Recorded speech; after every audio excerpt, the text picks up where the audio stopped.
इस मछली पर अब बैन लगा दिया गया है। अब ना तो इस मछली को कोई पाल सकता है और ना ही इसको बाजार में बेचा जा सकता है। लेकिन आखिर भारत में इस मछली पर प्रतिबंध क्यों लगा दिया गया है, चलिए समझते हैं इसको। मांगुर मछली, जिसको वॉकिंग कैटफिश और थाई फिश के नाम से भी जाना जाता है, मूलतः ये फिश थाईलैंड की एक हाइब्रिड या यूं कहें कि संकर मछली है, जिसको मत्स्य वैज्ञानिकों द्वारा बनाया गया है। इसकी प्रजनन और आकार में जल्दी बढ़ने की क्षमता बहुत अधिक है, लेकिन यह मछली आज पूरी दुनिया में खतरा बन चुकी है। सभी देशों में इसके पालन पर प्रतिबंध लगा दिया गया है। जहां भी ये मछलियां पाली जा रही हैं, वहीं इनको मारकर जमीन में गाड़ा जा रहा है। दुनिया भर के वैज्ञानिकों के मुताबिक यह मछली पूरी दुनिया में एक त्रासदी का रूप लेने वाली है।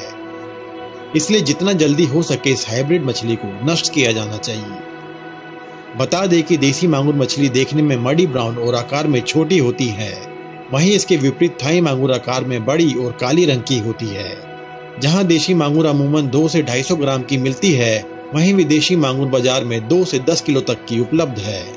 यह मछली पूर्णतः मांसाहारी है, जिसके कारण ये थाई मांगुर तालाब के सभी देशी प्रजातियों की मछलियों और वनस्पतियों को भी खा जाती है।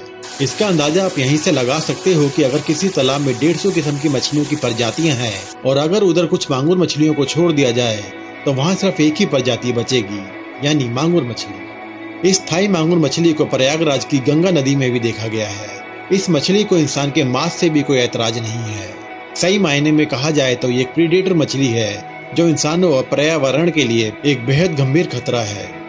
दरअसल इसको बड़ा करने के लिए किसान सड़ा गला मांस तालाबों में डालते हैं, जिससे कि जल प्रदूषित होता है।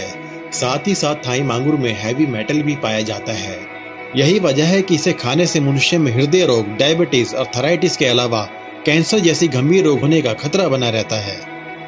विदेशी मांगुर भारत की बायोडायवर्सिटी को नुकसान पहुंचा रही है। मत्स्य वैज्ञानिकों के अनुसार यदि इस मछली को नियंत्रण में या बैन नहीं किया गया तो पानी के कई पौधे व जीव इस धरती से पूर्णतः विलुप्त हो जाएंगे। इसलिए मछलियों से कई स्तर पे होने वाले नुकसान को देखते हुए एनजीटी यानी राष्ट्रीय हरित अधिकरण भी सख्त हुआ है। एनजीटी ने बायोडायवर्सिटी पे पड़ने वाले नकारात्मक प्रभाव पर गंभीरता दिखाते हुए विदेशी मांगुर मछलियों को तुरंत नष्ट करने का आदेश दिया है।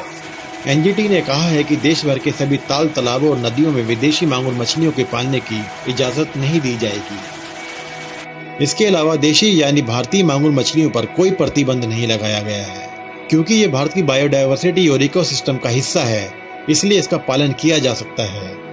लेकिन ये हाइब्रिड थाई मछली जितनी खतरनाक हमारे इकोसिस्टम के लिए है, उतना ही खतरनाक हमारे स्वास्थ्य के लिए भी है, क्योंकि अगर ऐसा ना होता तो आज ये मछली पूरे विश्व में प्रतिबंधित ना होती। इसलिए दोस्तों, अपनी सेहत और इकोसिस्टम के लिए इस प्रीडेटर मछली का अभी से बहिष्कार करो।